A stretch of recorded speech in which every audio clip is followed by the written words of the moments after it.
to win races, you have to perform at your best. To perform at our best, we have to make sure the car is set up correctly, and everything that we've used to set up the car up came from Sonic and Sonic toolboxes. So I started with Top Fuel drag racing, building engines for Top Fuel funny cars and dragsters. It was a way to, I'm a farmer from Iowa, so it was a way to get out of Iowa and kind of see a little bit of the country, and kind of worked there, worked with Chip Ganassi Racing for a couple years, tried to get out of racing, and a friend of mine who happens to work here now again called me and said, hey, can you help Wayne Taylor Racing get started? And yeah, I'll do one race, and that was in 2006, and here I am today. Actually, it was kind of strange. I think Colby, and at the time we had a gentleman named Warren that was working with us, and I got an email from Warren that said, hey, just need a tool list of things of what you need. No idea what Sonic was, and Warren didn't really know what we needed as well. So put a list together, and then finally met with Colby and the team then, and started building that relationship of both what we needed as a team, how Sonic could help us be a little bit more organized with what we were trying to do, and then how to get Sonic involved in racing with other platforms, other teams.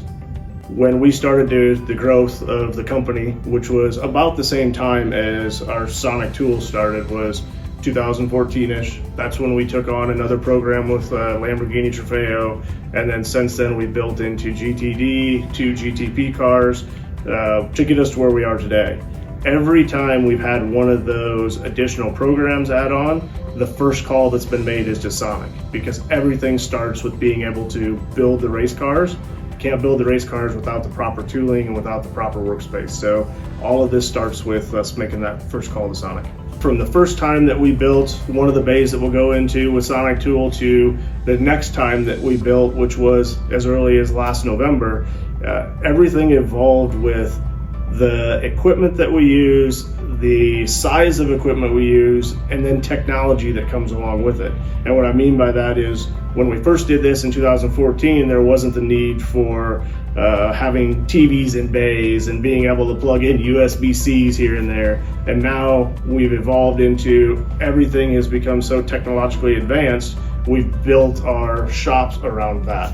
And then when you walk in, you look at that and you say, okay, this is great. You open the first drawer and you see the attention to detail on, and again, it's not just what we buy from them, it's the custom stuff that Sonic does for us.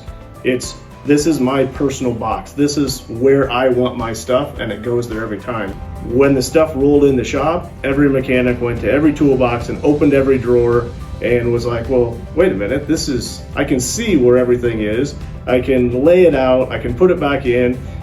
So I'd say they opened every drawer that we had, and were pretty impressed by how everything looked. And I think it was the first time that opened their eyes, there's something different than a truck that stops by every week.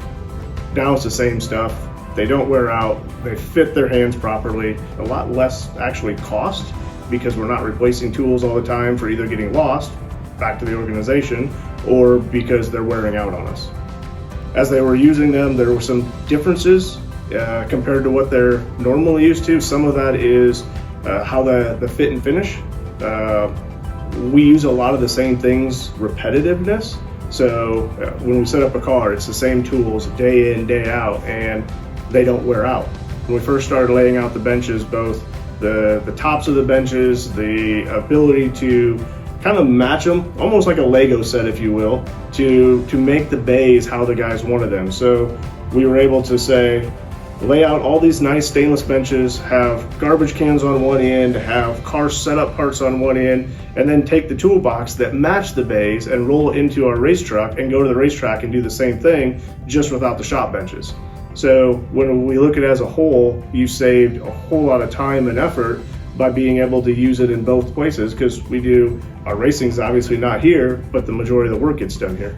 This is the first time for Wayne Taylor Racing to go to Le Mans, and there's a lot of logistic challenges, we'll say, learning things, nuances to be over there, and then obviously there's a lot of shipping to be able to get things there.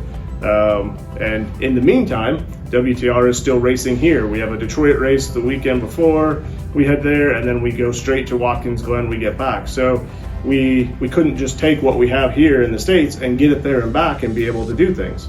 So the first call was, hey, what do you guys have and how can we build a Le Mans kit? And that was A, just to save time for the mechanics, B, to be able to be organized. As we all know, manifests and things like that have to be very detailed, so this was the easy way to do it. And then unbeknownst to us at the time, Sonic has a provider right there close to Le Mans. So we're in a position now where our guys don't even have to worry about it. We sent the list in, we showed them exactly how we wanted stuff laid out. Sonic's delivering those boxes to the racetrack for us for now until we stop going to Le Mans. We will be working on the same toolboxes that they're going to drop off in our garage, have ready to go for us with the same setup that the guys work here. So there's no new learning. There's no, where's my stuff? It's just like you're coming from our garage going into their garage in Le Mans. When we're at the racetrack, everything is under a time crunch. Everything is how much can we get done in a short amount of time to get the most performance out of the car and the most performance out of the mechanics. So if mechanics are spending a whole lot of time trying to find the tools they need to make the adjustments on a car, that equivalents to maybe one less change that they can get done in between practice sessions. On a day-to-day basis, we have between 55 and 65 people on average that are working here every day of the week and on the road. And then we have some contract help that come in on weekends. So when we go to a race like Daytona 24 or a race when we have all of our programs running together, we'll be at around 100 people for most of those events. Understanding that it takes more than one person to win, it takes a team. I know everybody always says that, but in motorsports, it's 100%. If one person isn't doing their job, it's going to affect everybody across the platform. So team is probably the most crucial thing.